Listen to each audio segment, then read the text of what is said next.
Well, joining me now to talk about the threat from Iran, the Trump administration's response, and Patrick Shanahan's withdrawal from consideration as defense secretary is Ryan Bohl, a Middle East and North Africa analyst for Stratfor, and Hal Kempfer, a retired Marine Corps intelligence officer and currently the president of KIP, a strategic risk management firm. Gentlemen, welcome to the program. Thanks for being here. Thank you, Derek. Sure. Ryan, I'll start with you in Austin, Texas. It seems like Iran is pushing the U.S. toward war by increasing its stockpile of uranium above the limits set in the nuclear agreement. And yet Pompeo says the U.S. doesn't want war. What do you think will happen? Well, we have to consider what the Iranian objectives are. They're trying to get as close as possible to a nuclear weapon without necessarily breaking out into a situation that they would inspire a military strike on their nuclear facilities or on any of their military assets throughout the region. So they're playing a very dangerous game in which they're trying to push the limits as far as they possibly can with the United States without inspiring an attack. That's a very, very tight rope for them to be walking. Absolutely, it's a tightrope. Hal, let's bring you in on this. Iran is clearly forcing the issue. Is Hassan Rouhani hoping the U.S. and other countries will just cave in and lessen the sanctions? Derek, I think that he would like to think that somehow this is going to cause us all to cave. That's just simply not going to happen. Realistically, I don't think he thinks that it'll cause us to cave. But what he's trying to do is he's trying to cause a schism between the U.S. and its European allies. And frankly, everything seems to be going the other way. In fact, Angela Merkel in Germany today basically kind of reversed the German assessment, saying that she thinks the two tanker attacks recently were probably caused by Iran. That's a shift. That's also a lining up of our European allies with our position, the position held by Great Britain and others, others in the Gulf, that Iran is behind this. So actually, I think their moves are somewhat desperate, and I think the maximum pressure concept is actually working. So how, what do you make, though, of the U.S. sending more troops to the Middle East, 1,000 more troops, apparently to stage against Iran? Is this for show, or do you think those troops will have orders to strike, to take action militarily if Iran, takes a provocative move?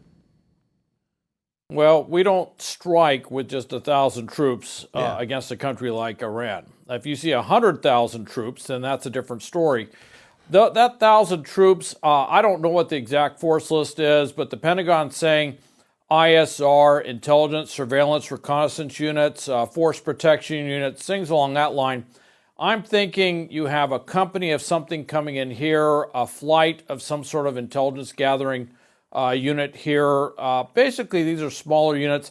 This is to bolster the force protection of the installations and bases that we have in the Gulf region and to give us better visibility on what Iran is doing, probably both in the water and on the ground and, of course, in the air. So that's not what I call strike capability.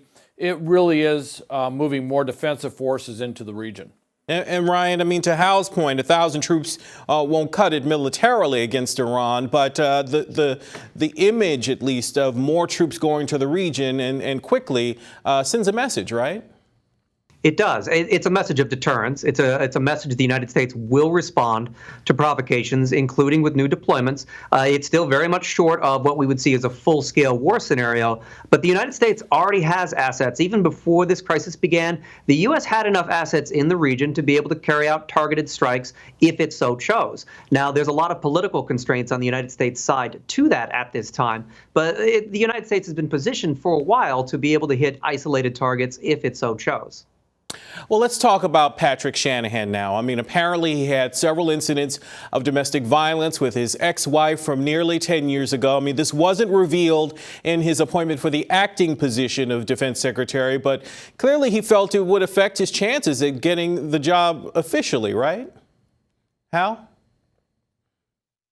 Well, when they go through the whole Senate confirmation process, they really dig into the background, and if there's anything like that, and having read what this domestic violence issue was, it probably would have caused such a huge controversy during the confirmation process that it would have deterred his confirmation, but it also would have distracted from everything the administration is doing. So when you look at it, he did the right thing. He basically pulled his name out of there because, I mean, it's possible he could have got confirmed, but with everything going on, you don't want somebody with that type of baggage becoming your defense secretary. And how the details of some of these incidents are being widely reported. Apparently abuse incidents culminating in divorce from Shanahan's ex-wife.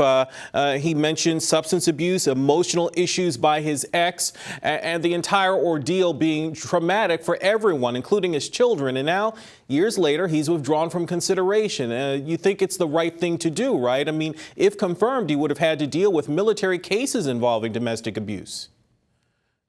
It would have made it very difficult as the Secretary of Defense because there is a chain of command, and under the Uniform Code of Military Justice, that's kind of how the system works. It goes right up to the Secretary of Defense. So he's not disconnected, sitting aside when military justice decisions are made. He's actually in the chain of command.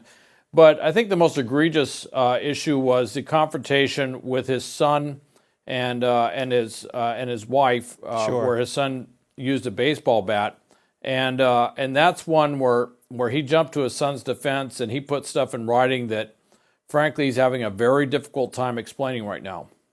Well, clearly disturbing incidents for sure, and it's forced the hand of Patrick Shanahan in his position to seek the permanent job as Defense Secretary.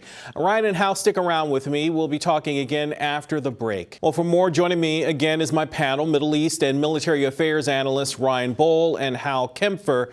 And Hal, I don't want to characterize this as a game, but it does appear that Iran and the Trump administration are locked in a back and forth here, and Iran could make the first real move.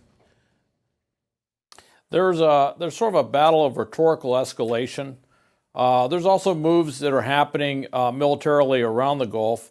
Of course, the big issue that we see, and this is probably the most provocative thing, was when they first they put those missiles on boats and started sending them out for possible proxy use, but then when they started attacking the tankers, and it looks like the intelligence has really fallen into place, with other countries agreeing that was Iranian and probably IRGC, basically who we designate as terrorists. Sure. That they were behind it, and with that, that's substantive actions. What we're doing right now is we're putting forces in the area and we're beefing up our defenses. What they're doing is they're actually doing attacks. And so it's not surprising you would see an escalation in the rhetorical back and forth. Well, Ryan, for all the Trump administration's talk of maximum pressure on Iran, Iranian leader Hassan Rouhani doesn't seem to be backing down. I mean, despite the crippling sanctions, it's doing just the opposite by increasing its nuclear stockpile, right? That's right. And there's a couple of things to factor into Iran's thinking. One is that they do believe there's a chance that they can outlast President Trump. And all the Democrats have made it pretty clear that they would be opening to resetting up the JCPOA should they win in 2020. So the Iranians are trying to beat the clock, see if they can survive this Trump administration and get to the other side of things. The other thing is trying to turn up the regional tension, turn up the geopolitical boiling point there to really get the Americans to become skittish about further escalation. I might argue that the Iranians were the ones who made the first move of this new phase with those tanker attacks, sending a very strong signal that while they're not yet willing to sink ships, they're not yet willing to take lives, they are still willing to demonstrate they will do things in the Strait of Hormuz, the Gulf of Oman, to those energy supply routes that the United States and its allies still care very much about. But Ryan, I mean, what do you think the overall strategy is for Iran? I mean, does it really want to ratchet things up to the boiling point against the United States?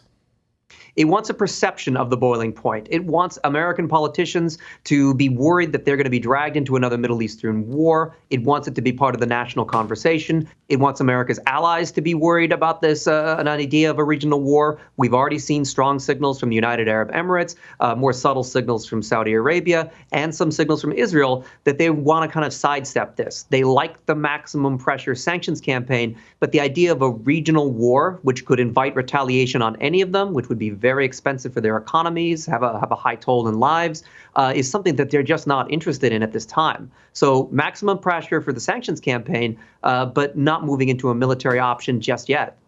And Hal, bringing you in on this, I mean, if Iran thinks it's crippled now with sanctions, I mean, what would it look like if there's actually war? Well, they'd be pretty much shut down. Their Navy would be sunk, essentially. They'd be taken out. Their Air Force would be taken out. Their Air Force, it really isn't much anyway. The rocket forces would be basically what we call attrited. They'd be basically slowly taken down to where they don't have anything to launch. But they're going to get some missiles out. They're going to get some strikes in. And it's not just their proxies in the Gulf like Hezbollah. They have proxies all over the world. They have a global network. So you could end up seeing terrorist attacks occurring all over. You know, I was just in West Africa a couple of months ago. There's a strong Hezbollah presence in Africa. You know, there's Hezbollah presence in the United States and the Western Hemisphere. So you could end up seeing attacks all over the place. One thing I would point out that I think with Pompeo's remarks today, he went up there. He went to Tampa. Right. And I'm kind of familiar with these briefings, and they talked to him about the military options. Yeah. So taking that stuff out is tough. Right. Well, military and Middle East analysts Hal Kempfer and Ryan Bohl, we thank you for being here. We'll see what develops.